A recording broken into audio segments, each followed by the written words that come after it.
Hello! సొరకాయతో sambar చేద్దామా? సాంబార్‌లో సొరకాయ వేస్తే చాలా టేస్టీగా ఉంటుంది. అదే సొరకాయతో సాంబార్ పెడితే అదిరిపోద్ది. ఒకసారి ఈ ప్రాసెస్‌లో ట్రై చేయండి. మీకు ఖచ్చితంగా నచ్చుతుంది. సో, ముందుగా ఒక పొయ్యి మీద ప్యాన్ పెట్టుకొని, ప్యాన్ హీట్ అయ్యాక ఆయిల్ యాడ్ చేసుకోండి. ఆయిల్ వేడయ్యాక జీలకర్ర, ఆవాలు, పసుపు యాడ్ చేసి ఒక 2 సెకండ్స్ ఉంచాక పచ్చిమిర్చి యాడ్ చేసుకోండి. పచ్చిమిర్చి కూడా ఫ్రై అయ్యాక కొంచెం ఒక ఉల్లిపాయని కట్ చేసి వేసుకోండి. ఉల్లిపాయ కూడా ఫ్రై చేసుకున్నాక ముందుగా మీరు కట్ చేసుకున్నటువంటి ఆ సొరకాయని కూడా యాడ్ చేసుకోండి. సొరకాయ 2 మినిట్స్ ఫ్రై చేసినాక టమాటా కూడా యాడ్ చేయండి. అన్నీ యాడ్ చేసి సాల్ట్ వేసి బాగా మిక్స్ చేసి కుక్ చేసుకోండి. కొంచెం కుక్ అయ్యాక ముందుగా నానబెట్టుకుని చింతపండు నుంచి రసం తీసి యాడ్ చేయండి. దానిలో మీ పులుపుకు తగ్గట్టు టేస్ట్ని బ్యాలెన్స్ చేసుకోండి.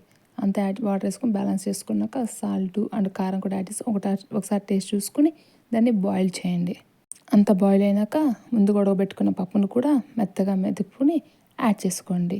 యాడ్ చేసుకున్నాక ఒక 5 మినిట్స్ మళ్ళీ బాయిల్ చేయండి. పప్పు యాడ్ చేసాక కూడా బాయిల్ చేస్తేనే సాంబార్కైనా పప్పుచారుకైనా టేస్ట్ వస్తుంది. అంతే. తర్వాత కొత్తిమీరతో గార్నిష్ చేసుకొని సర్వ్ చేసుకోండి. ఎంతో టేస్టీగా ఉండే సొరకాయ sambar ready. Thanks for watching. మీకు కనుక ఈ వీడియో నచ్చినట్లయితే లైక్ చేయండి, షేర్ చేయండి, ఈ ఛానల్ని సబ్స్క్రైబ్ చేయండి. Thanks for watching.